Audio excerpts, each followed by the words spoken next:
नमस्कार, आप देख रहे हैं द हिंद 24 न्यूज और मैं हूं आपके साथ साक्षी। आइए नजर डालते हैं आज की बड़ी खबरों की ओर। ওই যে 7 লক্ষটা ভোটে জিতেছে ওখানে আমি আরটিআই করেছিলাম, উত্তর দেয়নি। আমি এবারে কোর্টে যাব, ওখানে পোলিং পার্টির লিস্ট দেয়নি আমাকে।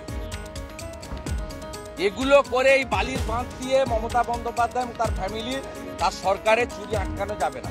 একটা বিষয়, যদি ৭,০০০ই দেওয়া হয় তাহলে ৭,০০০ বৈধ করে সরকার তাই বলছে তো, বলছে আমরা যোগ্যদের ডেকেছি, তাহলে এটা তার মানে 18,০০০ লোক তো অবৈধ ঘোষণা করেছে কার্ড দেওয়ার মধ্যে দিয়ে। এই তালিকাটা কেন সুপ্রিম কোর্টে দিয়ে দিল না? আরে অভিজিৎ গাঙ্গুলি 2022-এ 5,000 5,500 অবৈধ বলেছিল।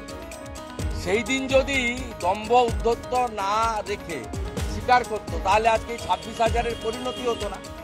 হাম কিসি সে কম নেই। আমি সংবিধান, আমি জুডিশিয়ারি, আমি সব, আমি এই রাজ্যে আমি সব। আমি খেলোয়াড়, আমি কবি, আমি ডাক্তার, আমি লেখক, আমি মুখ্যমন্ত্রী, আমি চিফ জাস্টিস, আমি বিধানসভা স্পিকার, আমি সংবিধান। আর তার পরিণতিতে আজকে খেসারত দিতে হচ্ছে। 22 সালে মাননীয় জাস্টিস তদানীন স্থায়ী করে দিয়েছে তারা তৃণমূলের শিক্ষক সংগঠনের লোকরা। এই যে আপনার কাদাপাড়াতে যে তৃণমূলের অফিস আছে, 2 দিন ধরে ওখান থেকে পাস ইস্যু করা, এবং একটু পরে দেখবেন এখানে সুবোধ সরকার বক্তৃতা করবে, আবুল বাসার বক্তৃতা করবে, একজন ভিসি বক্তৃতা করবে, তারপরে উনি বলবেন যে আমি আপনাদের সঙ্গে আছি। এই তালিকাটা সুপ্রিম কোর্টে দিয়ে দিলেই তো পারতেন যে 7,000 এই 7,000 বৈধ।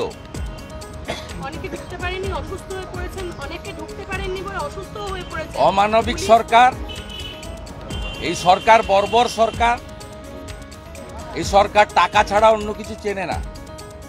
সেই কারণে এই ধরনের কাজ তারা করছে।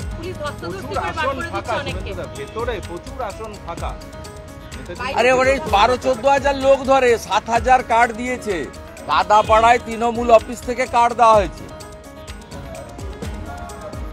देखते रहिए द हिंद 24 न्यूज।